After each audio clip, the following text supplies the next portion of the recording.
quiero empezar con algo que para nosotros hoy es muy común. Yo los miro a ustedes y vinieron muy bonitos todos, elegantes. Yo veo que visten a la moda incluso. Lógicamente la moda incomoda, ¿cierto? Si usted viste de negro, está bien. Si viste de amarillo, está bien. Resulta que hoy por hoy podemos decir que vestimos a la medida. ¿Qué significa vestir a la medida? Significa que ha tenido la posibilidad de comprar su ropa según su talla, ¿cierto? Entonces usted se siente cómodo con su pantalón, se siente cómodo con su blusa, y no está mal, eso está muy bien, que nosotros nos estamos a la medida. Pero resulta que no siempre ha sido así. Hasta hace unos años, incluso todavía hoy, hay personas que no visten a la medida. Hay personas que visten a la medida de otros. ¿Eso qué significa? Que han tenido o tuvieron que dar la ropa que le pertenecía a otra persona. De tal manera que en nuestras familias colombianas, hace varios años, los hermanos heredaban la ropa de los hermanos mayores, e incluso los padres entregaban su ropa a los hijos cuando ya estaban de dar su ropa. Permítame un momento, yo quiero cambiar este micrófono porque parece que está mareado. Entonces, hasta hace un tiempo todavía lo más común era que las personas heredaran ropa. Y era obvio, era evidente cuando una persona heredaba su ropa. Porque resulta que la horma de la ropa no coincidía con el cuerpo que portaba la ropa. Entonces una persona que se ponía un pantalón heredado normalmente le quedaba más ancho, porque es muy difícil uno meterse en un pantalón que quede estrecho. Una blusa o una camisa, pues o quedaba más larga o el cuello ya estaba gastado, ¿cierto? Pero la analogía va a que heredar la ropa significa meternos en la ropa que no estaba diseñada para nuestro cuerpo. Resulta que muchas personas hoy han pasado de esa idea de vestir a la medida a buscar una iglesia a su medida. Y entonces muchas personas están buscando iglesias que se acomoden a su forma de pensar, a sus comodidades, ¿cierto? Muchas personas están buscando una iglesia en la cual se acomode a sus gustos e intereses. Pero se nos ha olvidado que la iglesia no está hecha a la medida de nosotros como individuos, sino que la iglesia del Señor está hecha a la medida ¿de quién? De Cristo. Hemos querido creer que las cosas se deben acomodar a nosotros porque la modernidad ha hecho que el mundo se acomode a nuestros intereses. Y eso hemos querido hacerlo también con la iglesia. Pretender que la iglesia sea como cada uno de nosotros queremos que sea. Pero resulta que la iglesia de Cristo está hecha a la medida de Cristo. Y usted podrá decir, ¿y dónde dice eso la Biblia? Bueno, en Efesios capítulo 4, versículos 10 al 14 encontramos unas verdades, unas nociones que nos muestran algo sobre esto. Por ejemplo, dice el texto, Efesios 4, 10 al 14. El que descendió es también el mismo que ascendió mucho más arriba de todos los cielos para poder llenarlo todo. Y dice, y él dio a algunos el ser apóstoles, a otros el ser profetas, a otros evangelistas y a otros pastores y maestros. Característica de todos esos dones, enseñan, no cantan, no distraen, no están animando con piruetas y cosas, No, enseñan. La característica de estos dones es la enseñanza. ¿Con qué propósito? Versículo 12. A fin de capacitar a los santos para la obra del ministerio, para la edificación ¿de qué? Del cuerpo de Cristo. Y ahí vemos una verdad. Hay un cuerpo de Cristo. Tiene una medida, tiene una forma. Dice, hasta que todos lleguemos a la unidad de la fe. Entonces, ¿qué tiene que hacer ese cuerpo? Llegar a una unidad, la fe, la unidad de la fe. Y después dice, y del conocimiento pleno de Hijo de Dios, a la condición de un hombre maduro, a la medida de la estatura de la plenitud de Cristo. Entonces aquí vamos encontrando unos puntos importantes. Cristo tiene un cuerpo que es su iglesia, y esa iglesia va a encontrar una unidad en la fe y una unidad en el conocimiento de Dios, del Hijo de Dios, hasta que alcance la estatura de la perfección de Cristo. ¿Qué debe buscar toda persona que llega a una iglesia? Debe identificar si esa iglesia está siendo edificada como cuerpo de Cristo, que está buscando la unidad de la fe y que está trabajando en el conocimiento del Hijo de Dios, porque desea llegar a alcanzar la estatura de la plenitud de Cristo. No están buscando comodidad. Un verdadero creyente no está buscando sentirse bien. No está buscando que las canciones se adecúen a sus gustos. No está esperando que el culto sea a las 11 y no a las 8. No está esperando que no le exijan estudio. No, por el contrario. Un verdadero creyente quiere acomodarse a ese cuerpo de Cristo para que él pueda participar de la medida de Cristo. Ahora, la iglesia está pensada, y quiero que lo piense muy bien, la iglesia está pensada y creada a la medida de Cristo. La iglesia es el cuerpo de Cristo. Ella debe trabajar para lograr la estatura y la plenitud que solo está en Cristo. Porque ella fue creada por Cristo y para Cristo. Pero muchas veces nuestro orgullo nos lleva a pensar que no es Cristo el centro de la iglesia. Acabo de introducir un problema. ¿Cuál es el problema? El orgullo. El orgullo.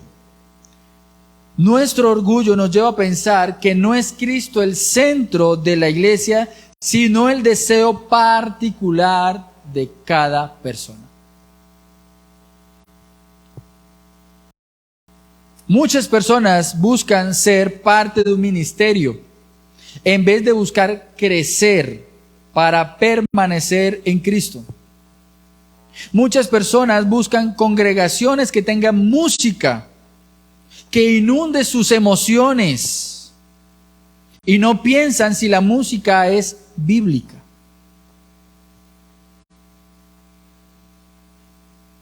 Entonces, hay muchos lugares donde están cantando Salta para Cristo, salta, salta. ¿Ustedes han escuchado la canción Salta para Cristo, salta, salta? Y la pregunta es, ¿y la Biblia te manda a saltar para Cristo? No, la Biblia no te manda a saltar. La Biblia te manda a conocer a Cristo. La Biblia te manda a escuchar la palabra de Dios. La Biblia te manda a prestar atención para ver si lo que se está enseñando está allí y entenderlo. Y cuando lo entiendes, tu corazón es el que vibra. Tu corazón es el que salta. Tu corazón es el que desea obedecer. Tu corazón es el que desea salir y predicar. Tu corazón es el que desea ser fiel. Pero en muchos lugares, se busca más canciones que me muevan a mí y no canciones que me inunden de verdad bíblica. Muchas personas buscan sus comodidades de horario y que los servidores sean lo suficientemente amables para que atiendan a todos en sus inquietudes y exigencias. Hay personas que llegan exigiendo: ¿y dónde están los salones? ¿Y por qué no hay café? ¿Y por qué no me hacen esto y aquello? Pero un creyente, cuando entiende el llamado para el cual ha sido salvado, él dice: ¿y qué puedo hacer? ¿Y qué debo hacer para ser parte del cuerpo de servidores? Eso es acomodarse al cuerpo de Cristo.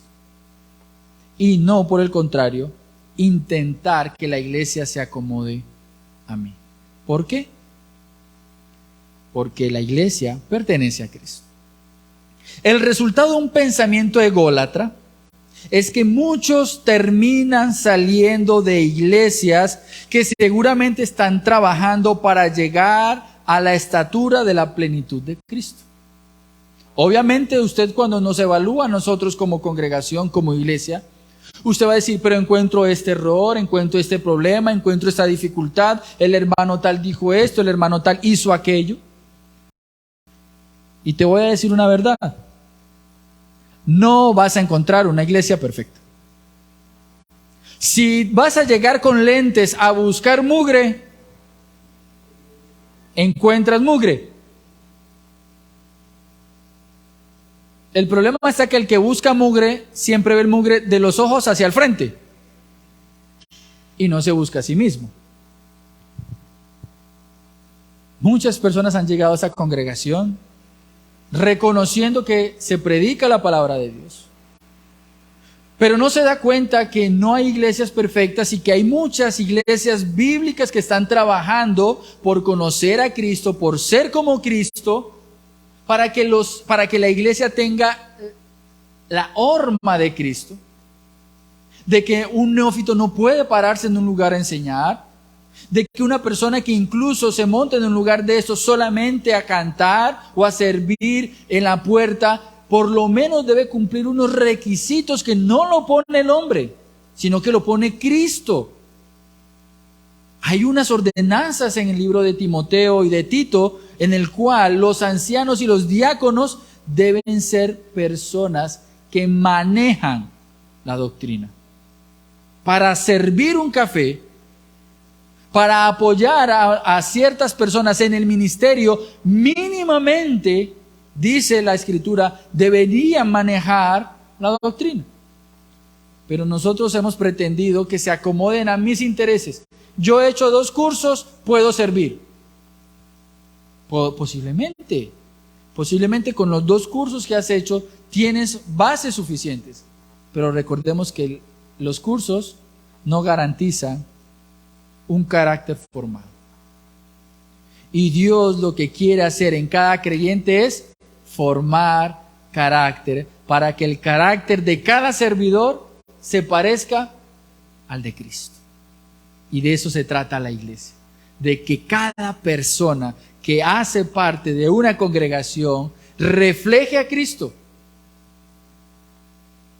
Refleje a Cristo. Por lo tanto, el resultado de un pensamiento ególatra es que muchos terminan saliendo de la iglesia porque la iglesia no es lo que ellos quieren.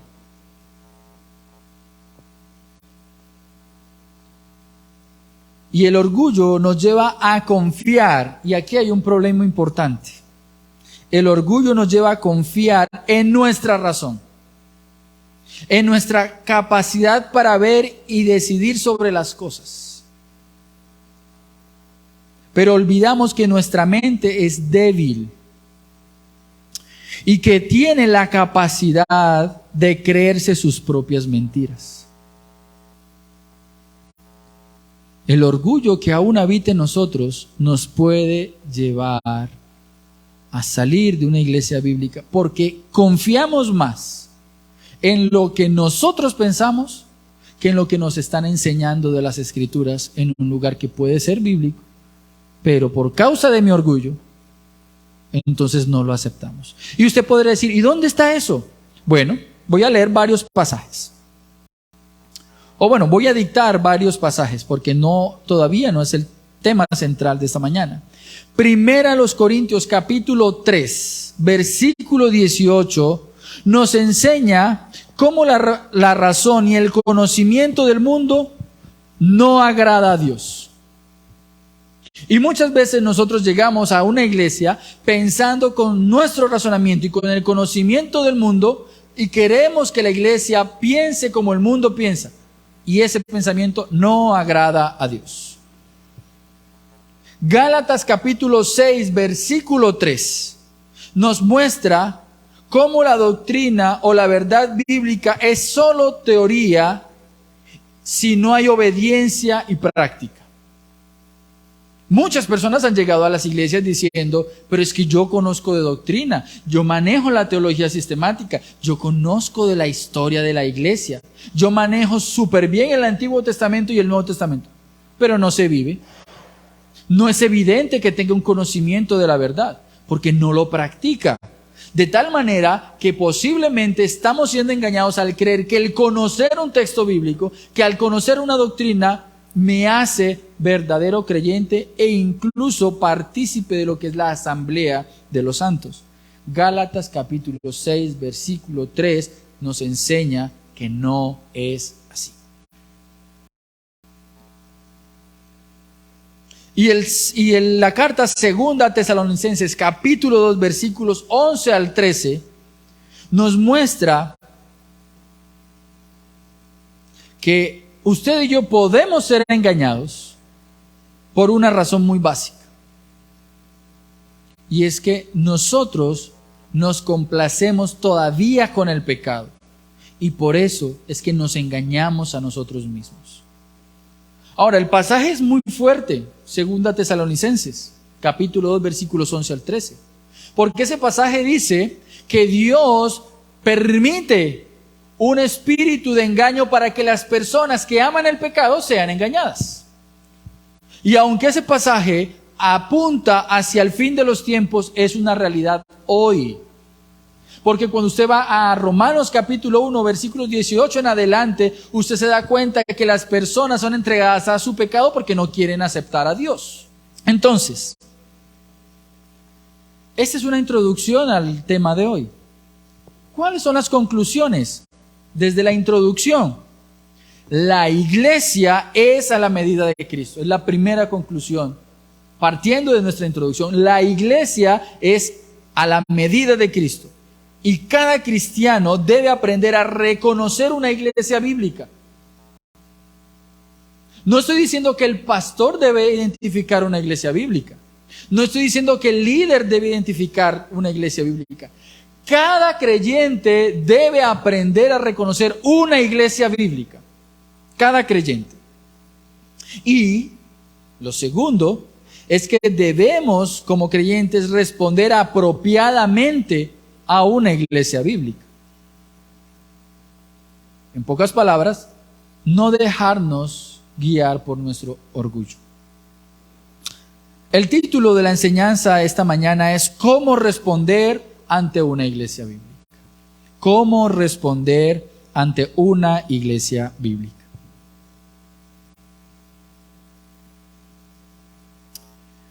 ¿Y cómo vamos a hacer esto? ¿Cómo vamos a aprender a responder ante una iglesia bíblica? Pues lo primero que vamos a hacer es que vamos a identificar cómo se ve una iglesia bíblica. ¿Cómo se ve una iglesia bíblica? Usted no puede responder a una iglesia bíblica si no sabe cómo se ve una iglesia bíblica. Lo primero que vamos a hacer es identificar las características de una iglesia bíblica. Y lo segundo, vamos a mirar qué enseña la Biblia sobre cómo responder a una iglesia bíblica. Primero identificamos la iglesia y segundo, cómo respondemos a ello. Entonces, van a ser 2 puntos sencillos, pero largos. Así que, por favor, si trajo cuaderno, si trajo lápiz y si trajo Biblia, póngale a esa máquina moneditas para que no pare. ¿Listo? Porque nos fuimos. Primer punto, características de una iglesia bíblica.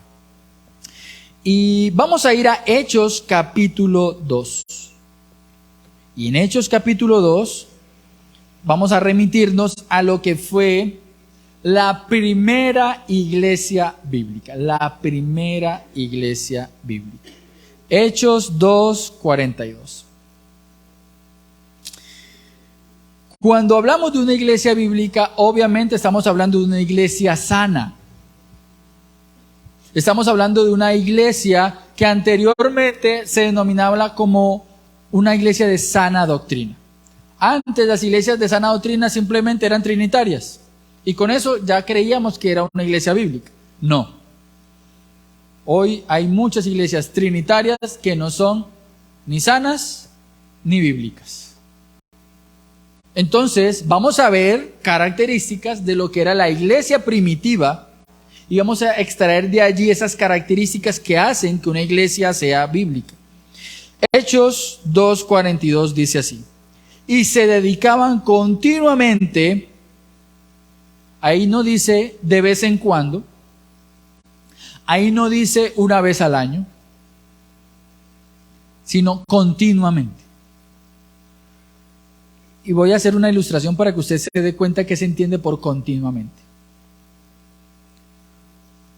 ¿Cada cuánto come usted? ¿Una vez al día? Hasta 4 veces al día. Algo continuo, ¿cierto? Cada vez que su máquina biológica le pide energía, ella emite una sensación que usted traduce como hambre. Y entonces usted come. Pero lo que usted no se ha dado cuenta es que su cuerpo nunca ha dejado de trabajar para que el cuerpo siempre tenga energía. Usted cree que le está echando energía cuando come, pero no, la energía no solamente está usted tanqueando su cuerpo de energía, sino que su cuerpo está procesando energía continuamente. Aquí el texto bíblico dice que la iglesia primitiva se dedicaba continuamente a la enseñanza bíblica. ¿Por qué? Porque cuando usted ve en todo el Nuevo Testamento, usted se da cuenta que el Nuevo Testamento presenta la palabra de Dios, la enseñanza bíblica, como el alimento que va a hacer que la iglesia tenga ¿qué? Energía. Continuamente.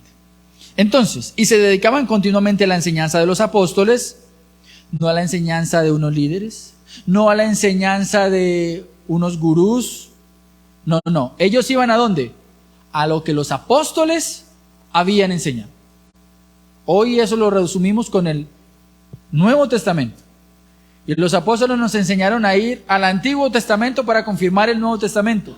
Entonces, hoy por hoy, lo que entendemos por enseñanza bíblica es que abrimos la Biblia desde Génesis hasta Apocalipsis y que la palabra corra en medio de nosotros.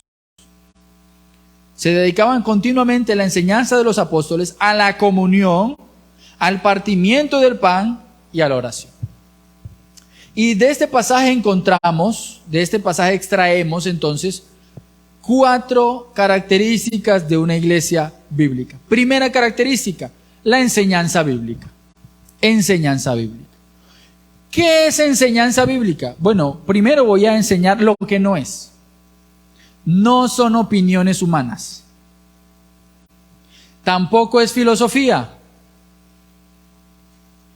¿Y por qué meto el término filosofía? Aunque usted no lo crea, muchos de nosotros todavía hoy asumimos doctrinas filosóficas como enseñanza bíblica y no sabemos distinguirlas. No sabemos distinguirlas.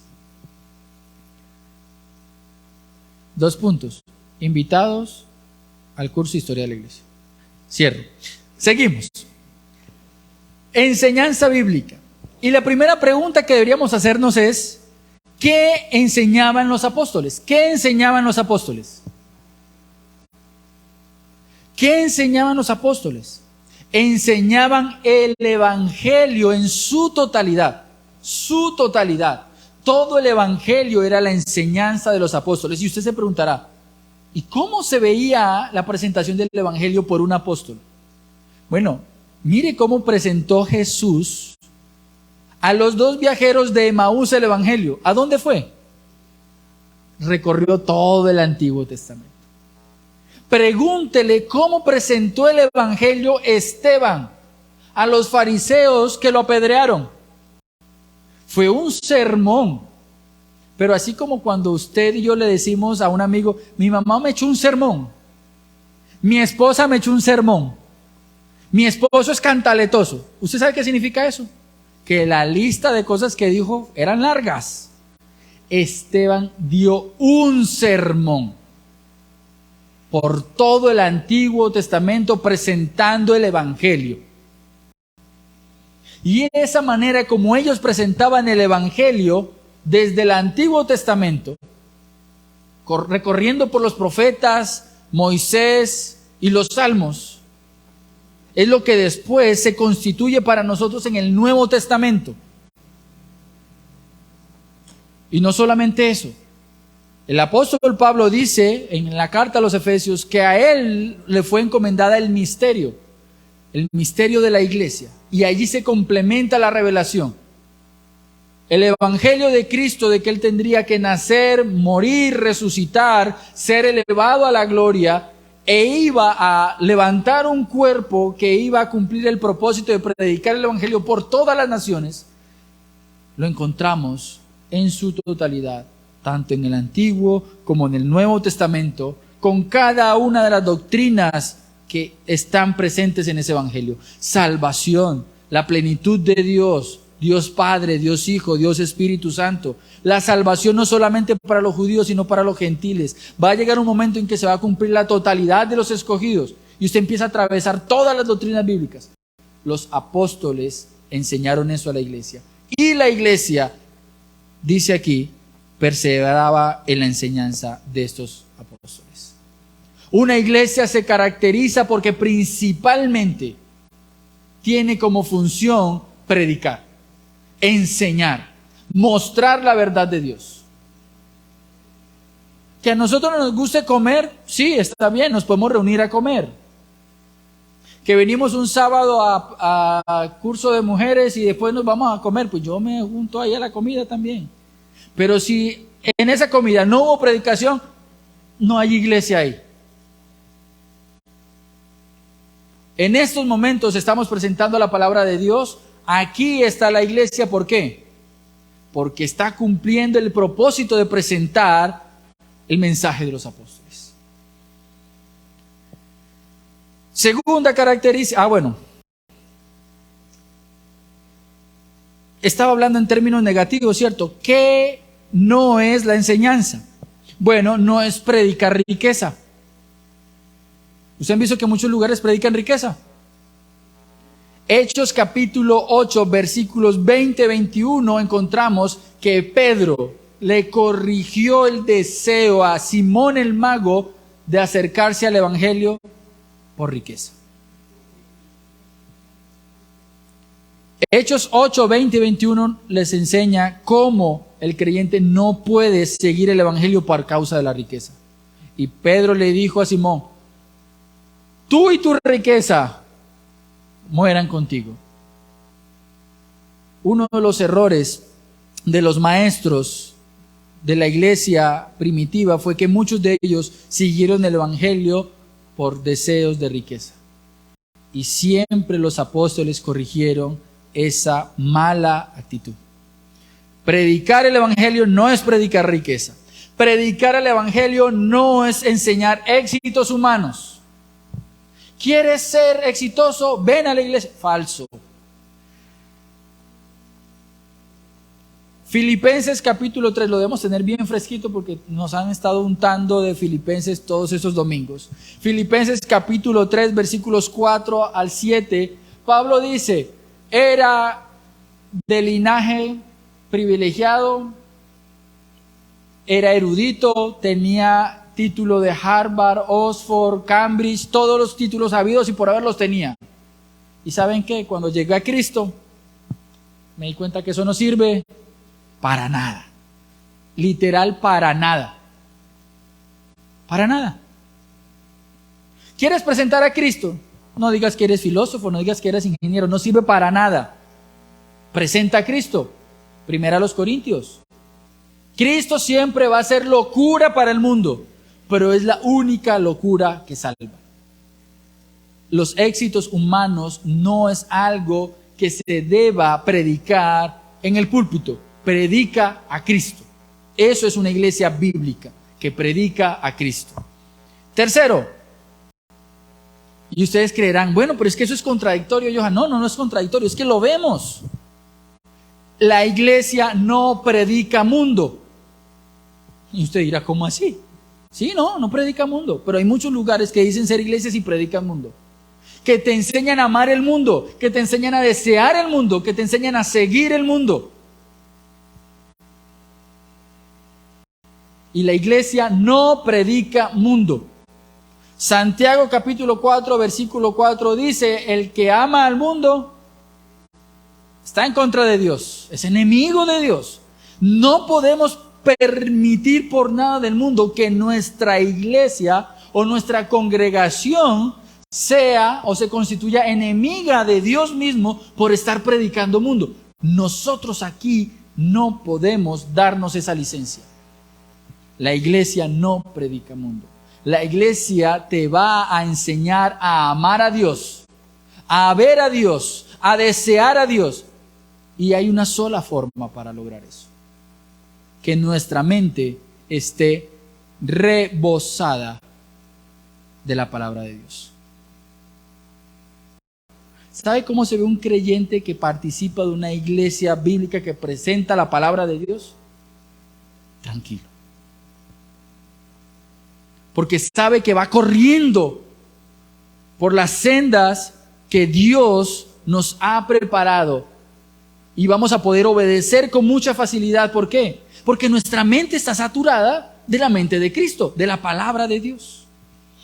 Entonces, una iglesia bíblica enseña la Biblia. Segunda característica, la comunión. Hechos 2:42 dice que la iglesia bíblica perseveraba en comunión. ¿Qué se entiende por comunión? Compartir o participar. Compartir. Lo que yo tengo es tuyo, lo que tú tienes es mío. Tu dolor es mi dolor, tu alegría es mi alegría. Tu tristeza es mi tristeza. Tu cansancio es mi cansancio.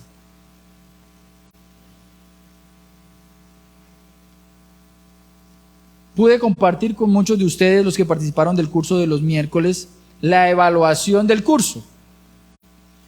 Y el dolor de unos es mi dolor, porque quisimos evaluar el curso como cuerpo. Y resulta que de 1 a 100 sacamos 57. ¿Cómo nos fue? Entonces, ¿cómo estamos dolidos todos? Estamos dolidos. Porque compartimos la falta de estudio que hay como cuerpo, la falta de compromiso de saber que si yo estudio, ¿quién es el beneficiado? La iglesia. La iglesia es beneficiada cuando yo estudio. La iglesia es beneficiada cuando yo sirvo. La iglesia es beneficiada cuando yo aprendo algo y lo pongo en práctica. Eso es ser iglesia. Eso es identificar una iglesia bíblica, cuando sabemos lo que significa comunión. Fíjese que precisamente la comunión en la iglesia primitiva los llevaba a muchos de ellos a vender sus propiedades para suplir las necesidades de otros. Hoy no necesariamente tenemos que vender nuestras propiedades, pero ¿te estás sacrificando por tu hermano?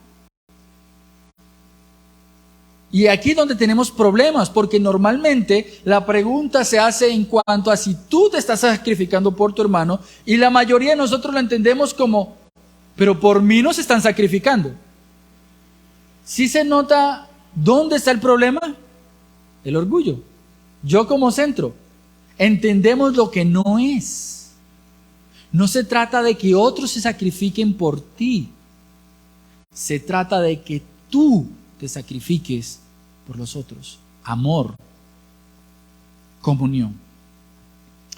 Eso es básicamente lo que el Señor Jesús enseñó a sus discípulos. En Juan 17:21, en la oración, que ellos se amen los unos a los otros, así como tú y yo nos amamos. En 1 Juan capítulo 1, versículo 3, la comunión uno con otros era la enseñanza de los apóstoles en todo el periodo apostólico. Pero había una tercera característica. Enseñaban, tenían comunión, y esa tercera característica que aquí la presenta como partían el pan, nosotros la vamos a traducir como cumplían con las ordenanzas para la iglesia. Cumplían las ordenanzas para la iglesia. ¿Cuáles son las dos ordenanzas para la iglesia? La Santa Cena y el bautismo. Santa Cena y bautismo. Cuando usted va a 1 Corintios capítulo 11, versículos 23 al 25, precisamente el apóstol Pablo dice, yo recibí del Señor esto, que Él partió el pan, que Él compartió la copa, y cada vez que habla de cada uno de esos símbolos dice, haced esto en memoria de mí. Ese haced es un imperativo. ¿Qué es un imperativo? Una ordenanza. ¿Quién ordenó? Cristo. ¿A quién se lo ordenó? A los apóstoles. ¿Para qué? Para que lo enseñaran a la iglesia, para que lo practicaran hasta que el Señor regrese. Hasta que el Señor regrese. Los únicos que tienen el privilegio de participar de un símbolo que nos une con Cristo es la iglesia. Desde que Cristo se fue hasta que Cristo regrese, tenemos unidad con Cristo en el símbolo del pan y el vino. Y es algo que toda iglesia bíblica debe practicar. Pero no solamente eso, también el bautismo. El Señor Jesús le dijo a los discípulos en Mateo capítulo 28, versículos 19 y 20, id y haced discípulos bautizándolos. ¿Cuál es el mandato?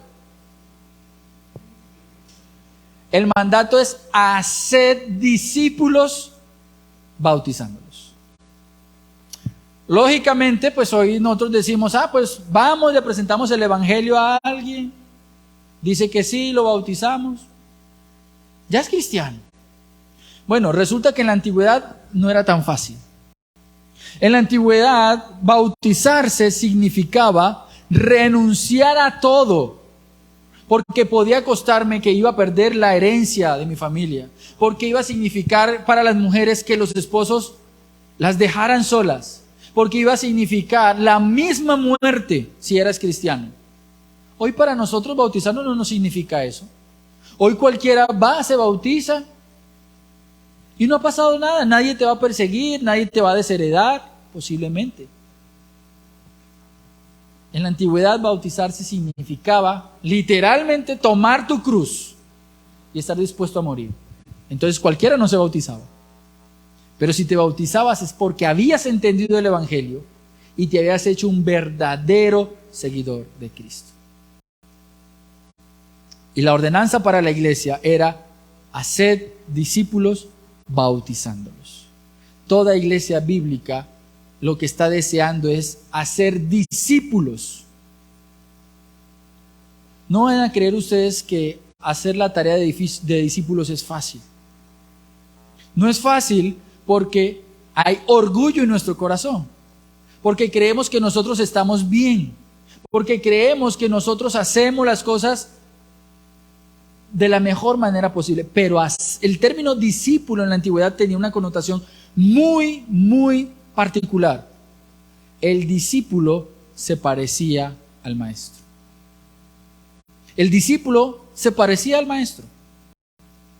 Entonces, ¿adivinen qué?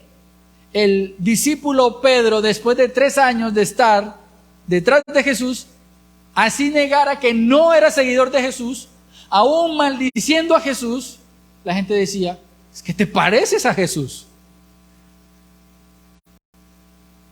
La pregunta es, ¿tú eres discípulo? ¿Te pareces a Jesús aun cuando quieras negarlo?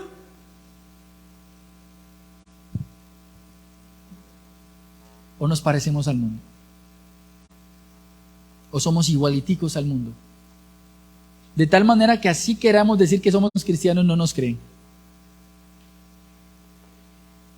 Las características de una iglesia bíblica es que cumple con las ordenanzas. Cuarta característica, la oración.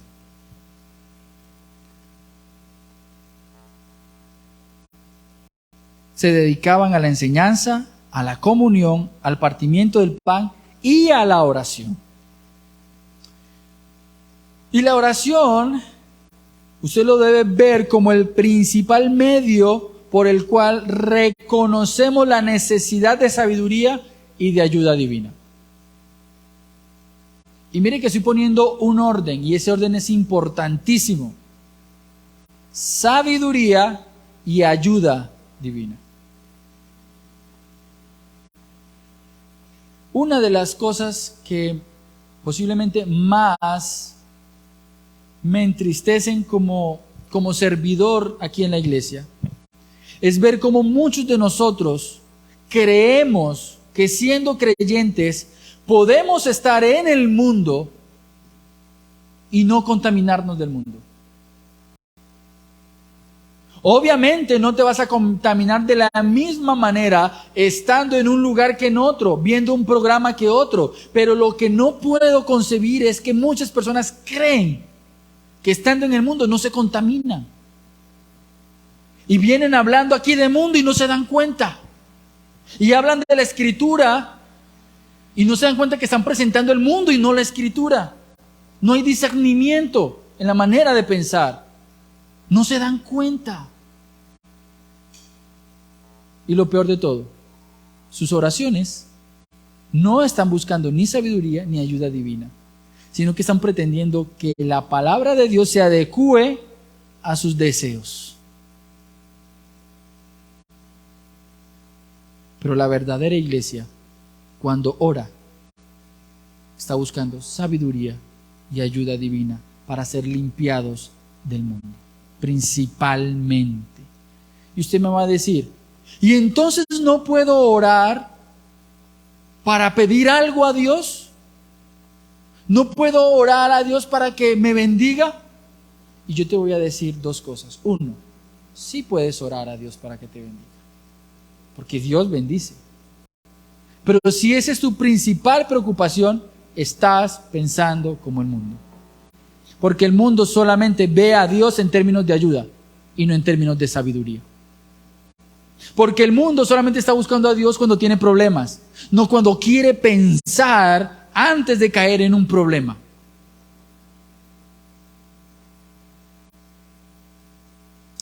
Imagínese que usted y yo vamos a hacer un tour. ¿A cuánto le gustan los tours? ¿A usted le gustan los tours? ¿Usted no le gusta pasear? Levante la mano si le gustan los tours. Listo, parece muy bien, chévere. Gracias. Vámonos. Y los voy a llevar al tour que más nos gusta y que usted no se ha dado cuenta que es así. Los voy a llevar al basurero municipal. El tour que más nos gusta. ¿Cierto que sí? Y cuando usted va a ese tour, normalmente usted pensaría, si me toca ir es porque me obligan. ¿Cierto que sí? Pero no pensamos así en términos de mundo, ¿cierto? Y si voy a entrar al basurero, por lo menos que me pongan un tapabocas con filtro de aire. Pero cuando usted va al mundo, adivine qué hace. No se pone un solo filtro. Hagamos el tour por 3 horas en nuestro hermoso basurero. Y usted saca... No, usted no saca su coca. A usted le ofrecen comida en ese tour. Y se la entregan así, abierta a toda esa fragancia que hay en ese lugar. La pregunta es, ¿cómo sale usted de ese basurero? ¿Cómo sale? Oliendo a basura, pensando en basura, hablando basura. Uy, yo vi esto, uy, no, y son... ¿Cierto que sí? ¿Por qué crees que vivir en el mundo y no cuidarte del mundo no es lo mismo? Si el mundo es el basurero y nos toca vivir en medio del basurero y creemos que no nos contaminamos en ese basurero. ¿Para qué es la oración principalmente? Para que tu mente y mi mente sean limpiados de toda la contaminación que recibimos en medio de este basurero. Un mundo de pecado que te mete basura por la televisión, por el celular, cuando caminas, escuchas, todo te contamina. Te voy a decir lo que no quieres escuchar. Tu corazón, alejado de la palabra de Dios, solamente produce basura. Y si tú no aprendes a ir en oración para pedirle a Dios sabiduría y ayuda divina para permanecer fiel y puro en medio de un mundo contaminado, entonces estás contaminando a la iglesia. Pero la característica de la iglesia es que ora para permanecer pura y fiel delante de Dios. No en vano, uno de los mandamientos que más se recalcan en el Nuevo Testamento es orad sin cesar. ¿Vamos bien? ¿Están identificando a la iglesia? Ojo, no vayan a salir de aquí diciendo, la iglesia es un basurero. No, eso no fue lo que dije. La iglesia se preserva del basurero. Por eso hay palabra de Dios, por eso hay comunión entre los hermanos, por eso hay partimiento del pan y oración. Pero no son las únicas 4 características de la iglesia. Hay más, hay 2 más. La quinta característica de una iglesia bíblica es que identifica a sus miembros. Una iglesia bíblica identifica a sus miembros. Ayer vino una persona, mientras estamos aquí en el ensayo musical, y la persona pasó, dijo, yo asistía a una iglesia, hace ya mucho tiempo que no asisto a la iglesia, pasé por aquí, que estaba en la EPS y vi que hay una iglesia, mañana quiero venir a la iglesia. Yo le dije, tenemos curso a las 9, tenemos culto a las 10:30. ¿Ustedes ven a alguien nuevo en nuestra congregación? Yo por lo menos veo hermanos, ¿cierto? Pero no veo una persona nueva. El problema es que esa persona, aunque sé cómo se llama, no hace parte de nuestra iglesia local y yo no puedo llegar ante ella y decirle, ¿por qué no viniste? Mira que la palabra enseña esto. Mira que te invito a que seas como autoridad de la iglesia que presenta la palabra para corregir. Yo no puedo decirle a esa persona, ¿qué está pasando contigo? Estás desobedeciendo. ¿Por qué? Porque no es un miembro de nuestra iglesia. Y usted dirá, entonces, ¿en qué consiste una iglesia bíblica en cuanto a la membresía? Consiste en que hay unas funciones que se deben cumplir dentro de la iglesia, como el cuidado. Y una iglesia que cuida es aquella que tiene pastores que velan sobre unas ovejas. Y esos pastores que velan sobre esas ovejas tienen 2 tareas fundamentales: enseñar y corregir. Y yo no puedo enseñarle a alguien que no sea del rebaño y no puedo corregir a alguien que no sea del rebaño. No puede. Una iglesia bíblica es aquella que trabaja con su membresía, por su membresía, para la gloria de Dios.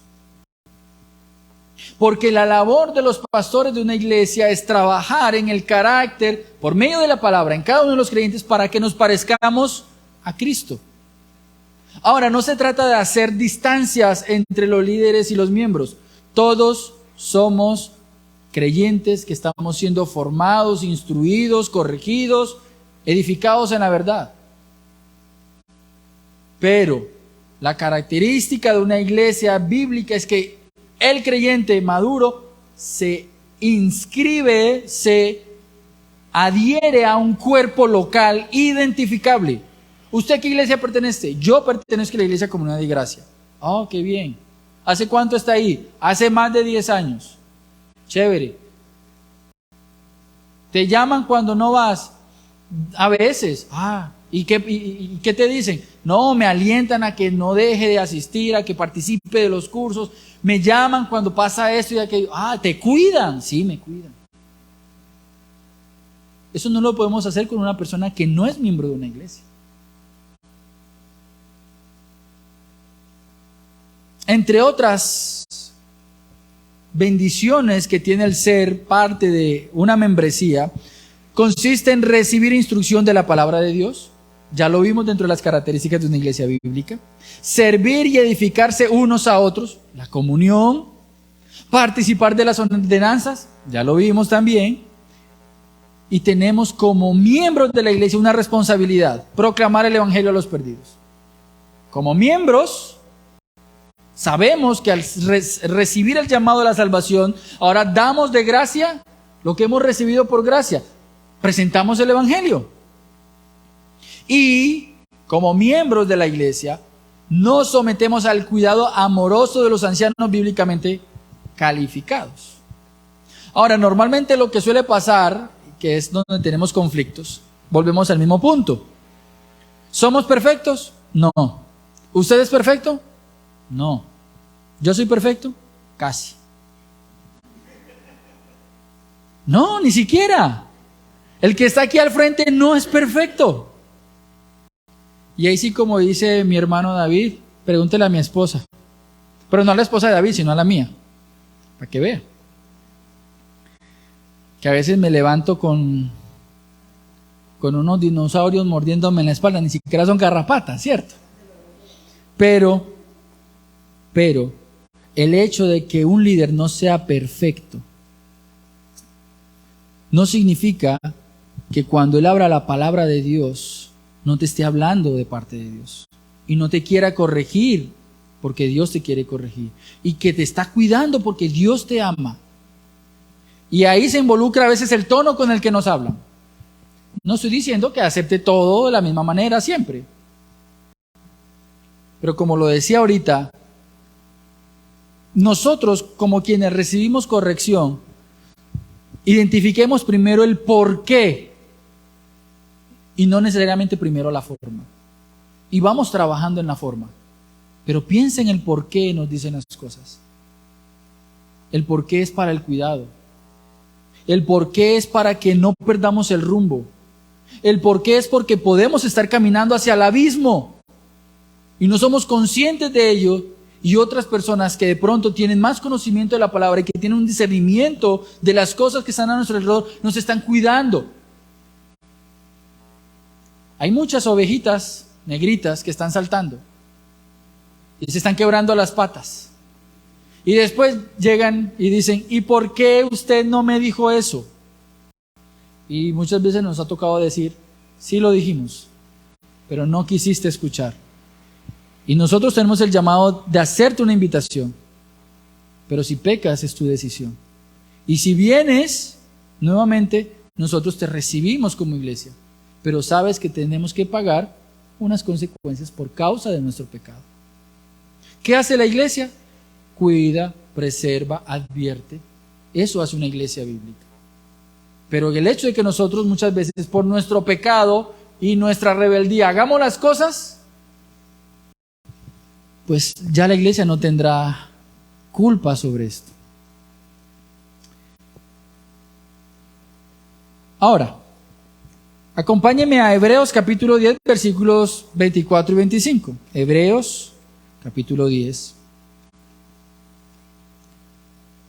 versículos 24 y 25. Y dice así: como miembros de una iglesia, aquellos que dicen, yo deseo ser parte de ese cuerpo de la iglesia, ser enseñado, capacitado, instruido para servir a otros. ¿Qué debemos hacer como miembros de una iglesia? 10, 24 y 25. Y consideremos cómo estimularnos unos a otros. Ojo, ¿quién se estimula los unos a los otros? ¿Quiénes? ¿Los líderes a los miembros? ¿O todos los miembros? Todos los miembros. Consideremos cómo estimularnos unos a otros al amor y a las buenas obras. Y no dejemos de congregarnos. Pero hay personas que tienen por costumbre dejar de congregarse. ¿Cómo nos vamos a estimular al amor y a las buenas obras si no nos congregamos? Cuando alguien falte, exhórtalo. ¿Qué pasó? ¿Estabas cansado? Listo, pero no se puede volver algo repetitivo. ¿Estabas enfermo? ¿Por qué no nos llamaste? Porque Santiago dice, si estás enfermo, llama. Porque no siempre vamos a saber cuándo te va a dar una enfermedad y no te vamos a poder llamar. Pero tú como miembro de la iglesia puedes y tienes la responsabilidad de avisar a tu cuerpo. No siempre un dedo que tiene un machucón está enfermo, está machucado. Pero ¿cómo te diste cuenta que te machucaste? Porque mandó ¿qué? Una señal. Y cuando esa señal llega al cerebro, ¿qué hace todo el cuerpo? Cuida al dedo enfermo. Si estás enfermo, llama. Porque lo contrario, de pronto no nos vamos a dar cuenta y después vas a salir resentido diciendo que es que no te cuidan. Pero es que no cumpliste con tu función como miembro. Avisar. Es que es de parte y parte. Es que ser cuerpo es eso, ser un cuerpo. Saber que no solamente tienen responsabilidades conmigo, sino que yo también tengo responsabilidades con el cuerpo.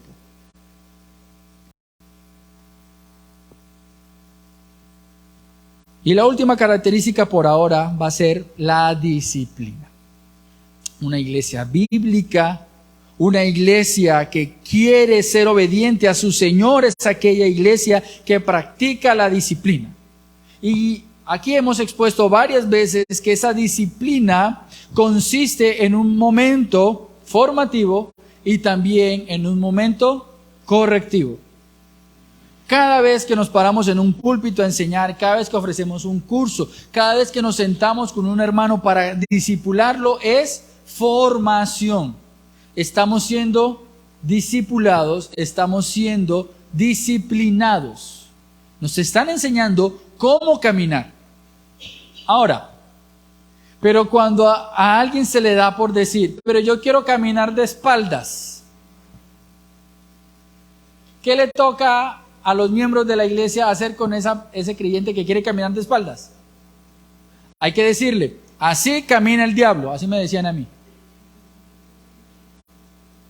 Cuando quieren caminar con un solo pie, brincando, te vas a dañar una rodilla. No camines con un solo pie. Dios te entregó 2 pies para que camines. No van a creer. Si ustedes como miembros dicen que a veces es difícil adecuarse al cuerpo porque somos muy diferentes, no se imaginan lo que es intentar trazar la palabra de Dios para cada miembro, para que todos seamos obedientes. No tienen idea. Que no camines con un pie, que camina de frente, que camina con los ojos abiertos, que no te tapes las orejas para que escuches, que te tienes que alimentar, ¿no entiendes? Y no falta que a veces toca sacar la correa. No, mentiras, no. Correa no sacamos. La palabra tiene que hacer su función. Ella es la que nos corrige, nos instruye. La iglesia bíblica disciplina.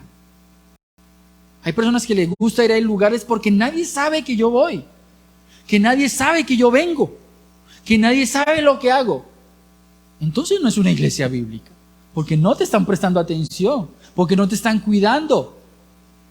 Una iglesia bíblica cuida. Y ustedes allí ya tienen 6 características de una iglesia bíblica. Puedes identificar a tu iglesia, puedes identificar a otra iglesia a la que has pertenecido, pues por lo menos tienes 6 características que te van a ayudar a identificar una iglesia bíblica. Ahora, ya para terminar, ustedes saben que uno empieza a terminar 1 hora antes, ¿cierto? Si el título de la enseñanza es ¿cómo responder ante una iglesia bíblica? El punto que sigue precisamente es este: respuesta ante una iglesia bíblica. Estás en este lugar. Tú estás evaluando si estás o no en una iglesia bíblica. No si es una iglesia perfecta, pero sí estás evaluando si esta iglesia está trazando el camino para ser una iglesia que obedece a Cristo, que se ha constituido a la medida de Cristo, porque Cristo ha dado unas ordenanzas, ha trazado unos parámetros para la iglesia, y yo estoy convencido de que nuestra iglesia, aunque no es perfecta, está caminando rumbo a ser lo más parecida a Cristo, a la medida de Cristo. Ahora, nuestra iglesia tiene que responder ante una iglesia bíblica. Tú encuentras una iglesia bíblica. ¿Cuántos vieron de pronto por ahí la imagen de redes de la enseñanza de hoy? Que decía, ¿cómo responder a una iglesia bíblica? Y había una niña con un busito amarillo frente a una iglesia. ¿Sí? Usted y yo estamos igual que esa imagen. Nos han presentado a la iglesia bíblica. Nos han dicho cuáles son las características de esa iglesia bíblica. Y tú y yo estamos al frente y vamos a ver si entramos o no entramos a esa iglesia. Tenemos que tomar una determinación si entrar o no, si participar o no, si ser miembros o no. Y a eso es a lo que vamos a ver. ¿Cómo es que nosotros respondemos afirmativamente ante una iglesia bíblica? Lo primero que hay que decir es que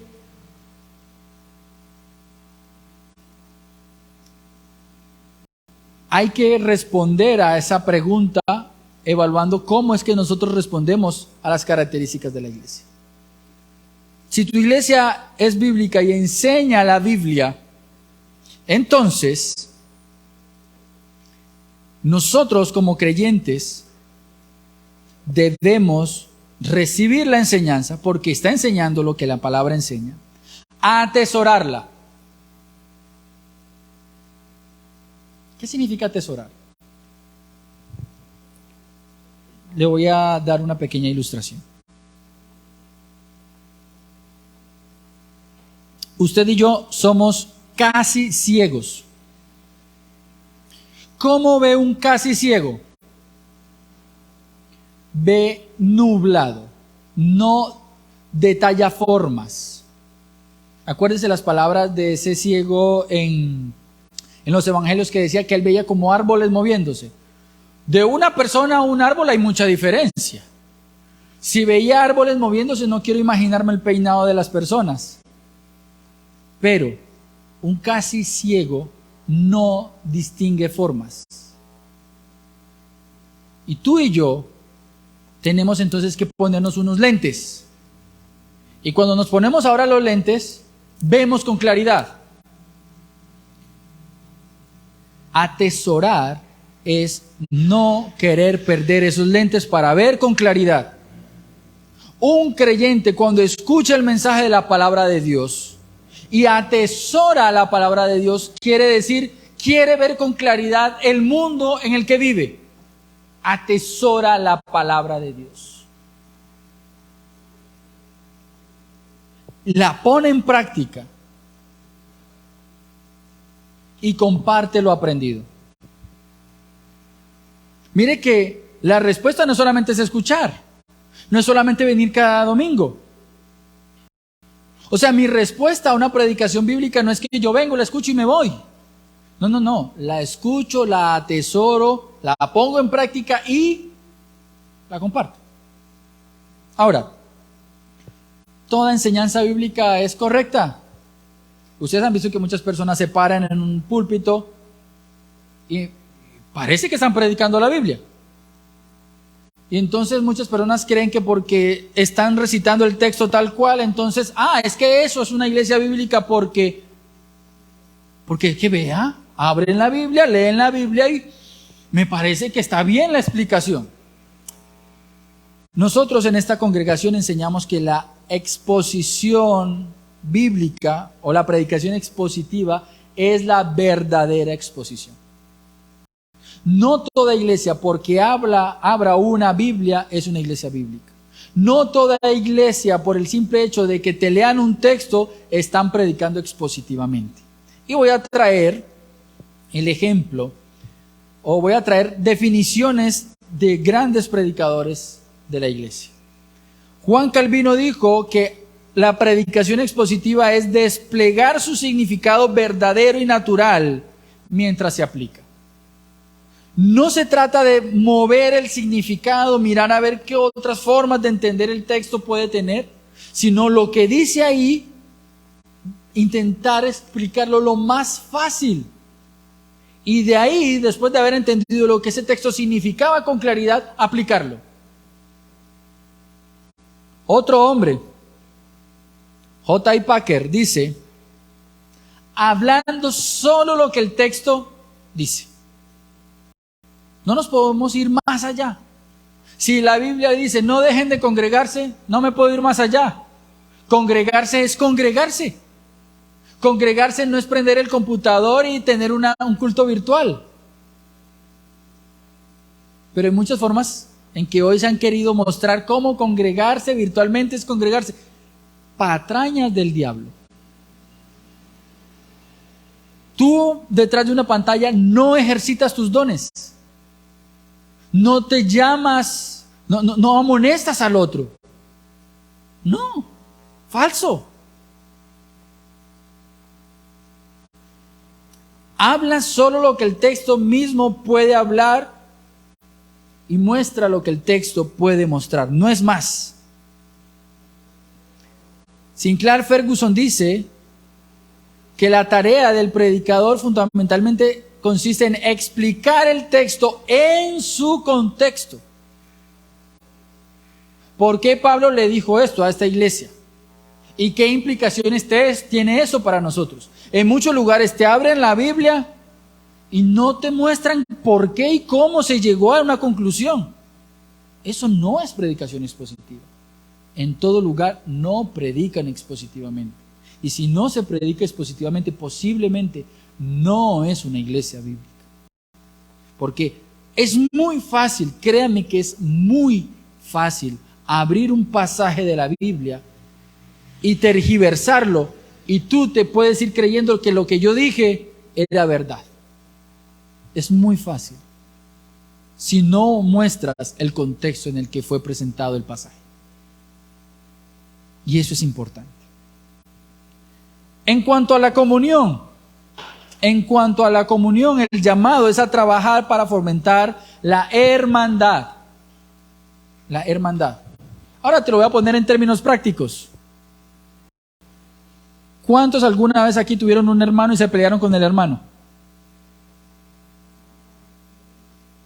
Tuvieron un hermano y se pelearon con el hermano. Y seguramente se tenían que encontrar en la mesa para comer. Y si eran como los castigos sabios antiguos, los ponían barriga con barriga hasta que no se rieran, no lo soltaban. ¿Por qué no vienes a la iglesia cuando de pronto tienes una dificultad con tu hermano? Ah, es que allá me encuentro con fulanito de tal, pero es tu hermano. Luego no acabamos de escuchar también que había un conflicto entre dos hermanas en la iglesia de Filipos, y el llamado fue a que se unieran y pudieran volver a la comunión. Entonces, el llamado a la iglesia en cuanto a la comunión es nunca perder la comunión, aun cuando encontramos puntos de discrepancia. Y no dejar de congregarse. Y, como lo dice Santiago, capítulo 5, versículos 10 al 16, ustedes encuentran una riqueza en ese pasaje. Si estás enfermo, llama. Si estás afligido, canta, pero uno no canta solo, hay que cantar con otro hermano. Entonces llámeme para que cantemos juntos. El asunto es que la hermandad nunca se puede perder como iglesia. La respuesta es a nunca estar solos. En cuanto a las ordenanzas, primeramente debemos hacer un esfuerzo por participar siempre, oigan, siempre, participar siempre de las ordenanzas bíblicas. ¿Cada cuánto celebramos la Santa Cena? Una vez al mes. ¿Qué domingo específico? El primero. No faltes. Porque cuando tú y yo estamos levantando el pan y la copa, estamos diciendo algo como cuerpo. El cuerpo de Cristo y la sangre de Cristo nos redimió a todos, sin importar quiénes éramos, a todos. Y eso es importante recordarlo. Pero cuando no participamos de la cena, no traemos a la memoria esa verdad. No es que Cristo murió solamente por ti, es que murió por nosotros, los hermanos. Y recordar eso como cuerpo es importante. cada domingo que se celebre la Santa Cena, nuestra responsabilidad como hermanos es compartir del mismo símbolo. ¿Por qué será que nos gusta que nos celebren el cumpleaños? Porque nos sentimos ¿cómo? Venerados, será, importantes. Porque no celebramos juntos el momento en que Cristo se entregó por nosotros. Es como celebrar un tipo de cumpleaños, pero no eres tú el centro. ¿Quién es el centro? Cristo. Celebrar el momento en que Él se entregó por salvarnos a nosotros. Y en cuanto a los bautismos, igual. Es como asamblea acompañar a ese hermano que ha decidido entregar su vida en un símbolo. Entonces el hermano, cuando se ve rodeado de otros hermanos y dice, me voy a bautizar, y los hermanos dicen amén, él está viendo una asamblea que dice, no estoy solo, sé que en algún momento, si llego a tener dificultad, tengo hermanos que van a acudir en mi ayuda. Acompañar los bautismos en una iglesia significa que nos unimos y testificamos de que ese hermano, al igual que nosotros, ha decidido seguir a Cristo. Y eso es importante. En cuanto a la oración, no desmayar, ser constantes. Primera a Tesalonicenses 5:17 dice, no dejen de orar. En cuanto a la membresía, pasa algo muy particular. Como se los mencioné anteriormente, muchas personas llegan a este lugar y dicen, quiero servir. Y nosotros le decimos, chévere, bacano, qué rico contar con manos. Conoce nuestra iglesia, les decimos. Participa de los discipulados. ¿Y cuánto dura eso? Nos han dicho. Nosotros decimos, pues depende, pues tenemos un curso de atributos, dura 1 año, tenemos otro curso que dura 6 meses, tenemos... Ya cuando escucharon 1 año, se van. Como si venir a la iglesia y ser parte de la membresía de la iglesia primeramente es mostrarme. No, nosotros no pretendemos mostrarnos. Nosotros en nuestra iglesia deseamos ser formados para alcanzar la estatura de Cristo. Y cuando yo haya aprendido ciertas verdades, entonces vamos a poder decir, ahora puedo servir porque voy a reflejar a Cristo en cada servicio. En cada servicio. Y en cuanto a la disciplina, mis queridos hermanos, y aquí es el punto difícil. Aunque se ha enseñado en muchas ocasiones lo de la disciplina, nuestro corazón sigue siendo orgulloso y se resiste a la verdad de que nos sometamos a Cristo. Y eso es lo difícil de la disciplina. Te dicen, tienes que ser como Cristo. Y nosotros decimos, ¿y Él por qué no se parece a Cristo? No se trata de Él, se trata de ti. Y cuando nos disciplinan, entonces preferimos alejarnos de Cristo y alejarnos de la congregación. Nuestra respuesta ante una iglesia bíblica, primeramente, es abandonar el orgullo. Abandonar el orgullo. Cuando Dios pensó en la iglesia, tal cual como las estamos presentando en esta mañana, pensó en cada uno de los miembros que iba a ser parte del cuerpo de Cristo, y Dios dijo, ese es el cuerpo que quiero para ti. Y tú dices, no, ese no es el cuerpo que yo quiero para mí. Y Cristo está diciendo, sí, ese es el cuerpo que quiero para ti, porque ahí vas a ser edificado, instruido, transformado. Y yo nunca he visto que afilen un cuchillo con algodones. ¿O usted sí? ¿Quién alguna vez ha visto que afilan cuchillos con los dedos? No. Dios va a establecerte en un lugar donde tu carácter sea formado hasta que te parezcas a Cristo. A Pablo le costó naufragios, rechazos, casi la muerte. Y entre más dificultades, más se parecía a Cristo. Pero tú estás buscando una iglesia a tu medida. No te corresponde a ti ubicarte en una iglesia. Si Dios ya te ubicó aquí, sé obediente a Cristo. Tendremos que soportarnos en algunas cosas, pero que sea Cristo modelado en nosotros siempre con la palabra frente. Que sea la palabra. Que sea Dios hablando en nuestra vida. De tal manera que yo tenía como 10 preguntas para presentarles a ustedes. ¿Por qué no escuchamos la palabra? ¿Por qué no nos congregamos? Y ustedes saben la respuesta. 2. Orgullo e ignorancia. Cuando tú y yo no aceptamos ser parte de una iglesia, cuando tú y yo no amamos a los hermanos, es porque somos orgullosos o porque queremos ignorar nuestra responsabilidad como miembro de una iglesia. La invitación: abandona el orgullo y estudiemos las Escrituras para que podamos alimentar nuestra vida y alinear nuestra vida a la voluntad de Dios. Vamos a orar. Señor, gracias te doy por tu palabra.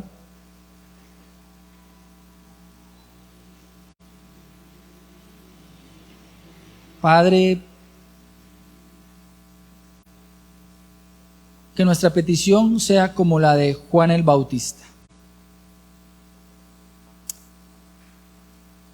Es necesario que menguemos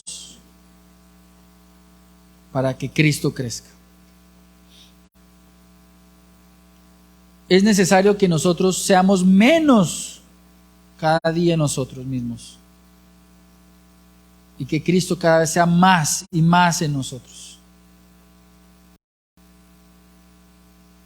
Y aunque a veces sufrimos porque deseamos cosas y parece ser que esas cosas no son compatibles con lo que tu palabra enseña, también te pido que nos ayudes a comprender que lo que tú tienes para cada creyente, para cada hijo, es infinitamente más valioso que todo lo que este mundo y su basura nos ofrece. Haznos más como Cristo, Señor. Te lo pedimos. Amén.